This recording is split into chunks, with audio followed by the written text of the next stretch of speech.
If you are a host ready to receive your first payout and want to avoid any account holds, providing your taxpayer details is a required step. In this video, I will show you how to add your tax information on Airbnb to keep your hosting profile compliant. To begin, log into your Airbnb account and click on the menu icon. Those are the three horizontal lines in the top right corner. From the list, select Account Settings. Once the page loads, look for the section labeled Taxes and click on it. On the Taxes page, you will see a section for taxpayers.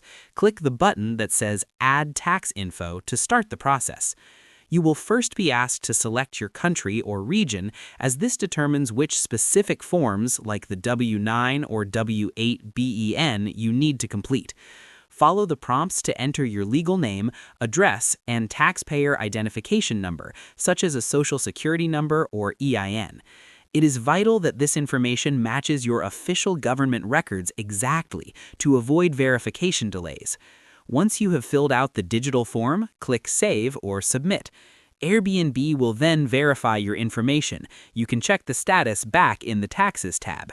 If you run into any errors during submission, scroll to the bottom of the page, click Help Center, and use the Contact Us button for direct support. That's how you add tax information on Airbnb.